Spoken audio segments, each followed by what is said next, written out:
I explained to you about dreams, so you don't think it is hooey. The secrets of who you are and what has made you run away from yourself, all these secrets are buried in your brain. But you don't want to look at them. The human being very often doesn't want to know the truth about himself because he thinks it will make him sick. So he makes himself sicker, trying to forget. You follow this? Amigos, sem sombra de dúvidas, esse vai ser o tutorial mais difícil nesta minha curta vida de desocupado que faz vídeo pra internet. Hoje, meus irmãos, meus colegas, vamos tancar o Bananil.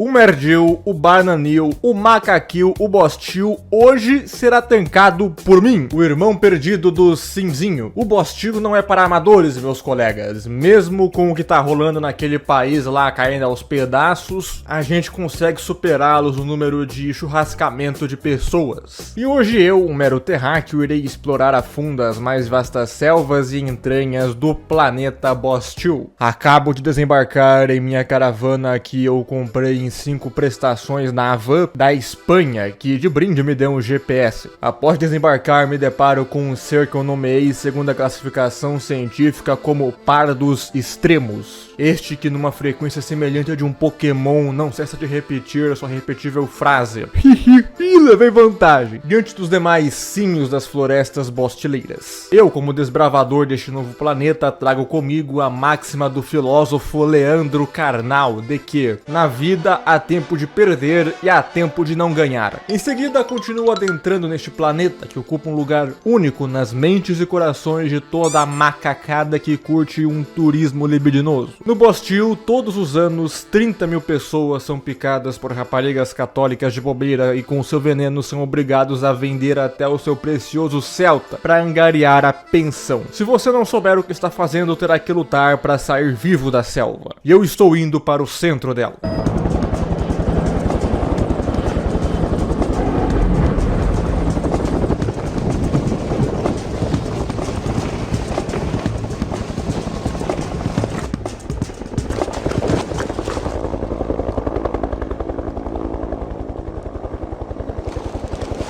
Oh, olha só esse lugar.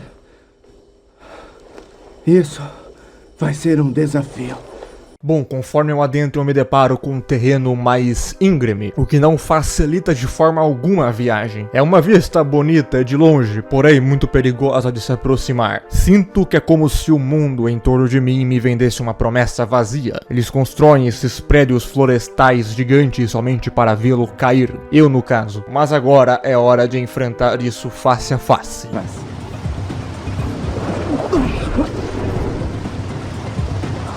O galho foi levado. Tenho que continuar sozinho. Ali, viu só aquele tronco? Não sei, talvez eu tenha avistado um negão. Calma, isso me parece muito perigoso. Esse parece ser um negão há muito já documentado pelo Zap. E algo parece que vai sair de sua manjuba colossal. Ali na água, bem ali embaixo. Não sei, talvez eu consiga ir por ali.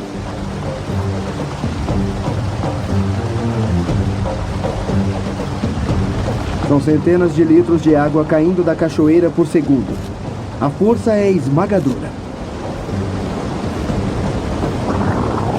Tudo o que posso fazer é segurar no tronco. O peso da água sobre mim torna difícil até mesmo respirar.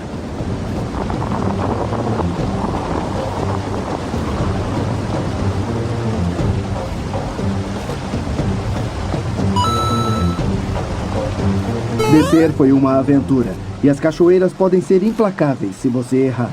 Após ter passado pelo líquido branco misterioso do negão do Zap, me deparo com uma outra espécie animal, os juveninos imbecílios. Ele está mais para um gênero do que uma espécie no sentido aristotélico, já que ele engloba várias espécies diferentes. Os juveninos imbecílios têm como hábito passar horas no pântano do TikTok se alimentando das amoras da cringice. Eu até me adaptei bem às outras espécies desse planeta, mas o gênero de espécies dos juveninos imbecílios simplesmente não dá pra tancar. Juveninos imbecílios são no geral jovens, alguns de 34 anos, e ele muito provavelmente cursa publicidade, ou algum outro curso pra ter diploma sem estudar. Na verdade, as espécies do planeta Bostil não fazem muita coisa nas árvores de estudo a não ser comer folhas. E no geral eles se multiplicam muito rápido, infelizmente. Na floresta que eu estou acampando, se você balança uma árvore, cai 5 deles. Enquanto essa espécie, os juveninos imbecilos, não são uma espécie originária, eles foram originados por outra espécie que são os inteligentos Soquinon, que é uma espécie aquática que dela originou toda a vida dos juvenilos imbecilos. E portanto é uma espécie primogênita. Essa espécie aquática que vive nos mares acadêmicos é caracterizada por ser, como o próprio nome diz, inteligente, só que não. Basicamente, ninguém intelectualmente relevante leva a opinião deles a sério. Inclusive, eu parei perto de uma rocha onde passava um lago acadêmico que eu pude avistar ali, se escondendo, o meu primeiro inteligente Soquinon. Ótimo. Hora de pegar o peixe. Ele deve ter ido para baixo dessa margem, atrás do mato, para poder se abrigar. Agora ele sabe que eu tô por perto e então quer se esconder. Ah, lá está ele.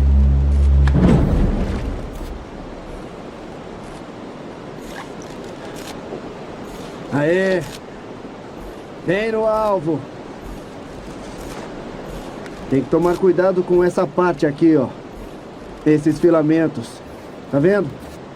Porque eles são bem pontudos. Olha os bigodes. Por isso é chamado de peixe-gato. E lembram que eu disse que nenhuma espécie intelectualmente relevante levava as ideias do inteligente Soquinon a sério? Então, eu menti. Intelectualmente não, mas uma galera com bastante poder é basicamente os bichos de estimação pessoal desses seres aquáticos. Os militários mamacos. Essa espécie se gaba de ser a grande força física da floresta, mas nas minhas investigações eu percebi que não é bem assim. Na verdade, eles se fazem de durões perante toda a floresta pendurado nos galhos jornalísticos, mas na real, eles se quebram todos de vergonha diante das opiniões dos inteligentes Soquinon, que eles pensam que todos os outros animais levam a sério, mas é só eles mesmo. Inclusive, o mamaco militar, os vice-comandante da floresta, pinta o cabelo. E eu achei pelo menos isso bem inusitado. Mas a minha viagem nessa floresta não se resumiu apenas a um trabalho de biólogo cinzinho. Enquanto eu estava ocupado analisando cientificamente as chimpanzés da raça Gluteus maximus, que habitam no Morro da Mamaca, que é um morro com árvores cheio delas, eu caí dentro de um bueiro destampado e me deparei preso numa espécie de gruta cavernosa totalmente escura. E procurando em volta para ver se eu encontrava uma saída, eu notei que havia algumas gravuras na parede, em linguagem antiga e arcaica que me rendeu umas horas do meu Google Tradutor de língua símil para descodificar o que havia encontrado ali. E aquilo não são nada mais, nada menos que a história da civilização perdida. Eu vi ali que a floresta não era sempre uma floresta, com cheiro de mijo. Na verdade, eu encontrei uma narrativa com ares atlânticos de civilização de um povo altamente desenvolvido, com seres da espécie inteligentes que eram realmente intelectuais, que batiam de frente com os da mesma espécie de outras florestas, como a americana e a europeia. Até mesmo achei escrito de uma antiga família de gorilos imperiales, que uniu toda a floresta e fundou essa civilização. Porém, no ápice do desenvolvimento desses animais, no reinado de Goriledro II, os militários mamacos o derrubaram do galho e decidem que eles vão mandar na floresta. Ora revezando entre os comedores de banana com café, ora indo para os que preferem banana com queijo. Isso levou a toda a animalização que rolou na floresta até chegar ao que eu vi quando eu cheguei aqui. Apesar de que alguns feitos desses militários mamacos são até que muito honráveis. Na segunda grande luta de jogar caquinha no outro mundial, eles desempenharam um papel importantíssimo para derrotar o mamaco alemão, que segundo os escritos comeu 6 milhões de bananas em 4 anos, mas eu realmente não entendi essa parte. 6 milhões parece muita coisa para ser verdade, mas enfim.